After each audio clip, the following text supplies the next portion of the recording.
first question is, have you ever got lost? If my memory serves me right, I used to get lost with my sibling at a park near my house when I was around 6 years old. And we couldn't figure out how to get back to our residence, and I was in panic. Fortunately, at the end of the day, my mother found us and she took us home, so she was both irritated and angry because of that depressing situation. So since then, she didn't allow us to return to that park anymore after that incident. The second question is, how can you find your way when you are lost? Well, I believe we can successfully address this issue if we apply certain positive measures. First and foremost, we must rely on our recollections to recall all of the distinctive paths, sideboards, or street corners that we travel through, so we can find out a way. And the second method is to ask indigenous people. Chances are they would know the road comprehensively and will be able to assist us in these tricky circumstances. Next question is, can you read a map when you get lost? Well, I believe there are two kinds of maps. The first type is paper map, which is tremendously challenging for me to read since there are so many numbers and names that they may easily confuse me. But nowadays, I can use technological devices and software on my phone to travel to my destinations, such as Google Maps. As a result, reading maps on my phone is simple since I can zoom in or zoom out to discover a perfect road to save a lot of time.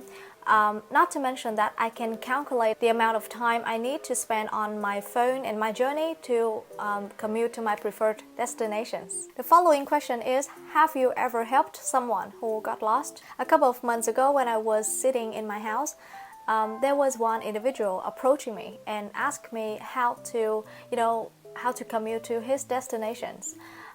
Initially, I was reluctant to show him the direction because in my city where I'm living, the rate of criminals is really high, so I'm afraid that chances are he may a potential thief that tried to steal my belongings or jeopardize me.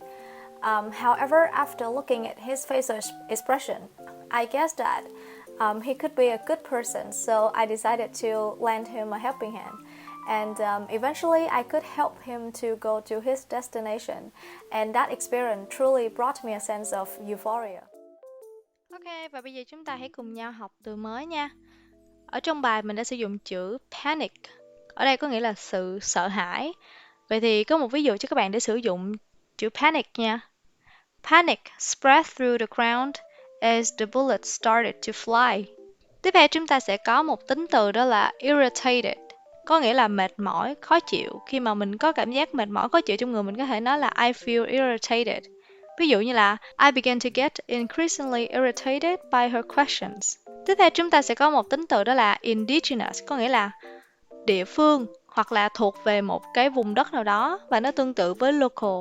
Vậy thì chúng ta có thể nói là the poisonous snakes are a serious threat to indigenous wildlife. Tiếp theo chúng ta sẽ có một cụm đó là chances are. Chance are có nghĩa là nhỡ đâu, biết đâu được. Vậy thì khi chúng ta nói một cái vấn đề gì đó mà mình kiểu biết đâu được nó có thể xảy ra thì sao? Thì mình có thể dùng cụm từ này ha, chances are.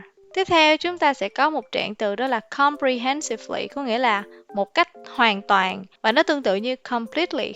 Ví dụ như là the plan was comprehensively rejected. Ok, tiếp theo chúng ta sẽ có một cụm danh từ đó là technological devices, có nghĩa là những thiết bị công nghệ ha. Và chữ device ở đây có nghĩa là thiết bị thôi, và nó tương tự với equipment, tools hoặc là gadgets. Các bạn có thể thay thế paraphrase để cho cái câu trả lời của mình nó phong phú hơn nha. Tiếp theo chúng ta sẽ có một tính từ đó là preferred. Nó tương tự với favorite.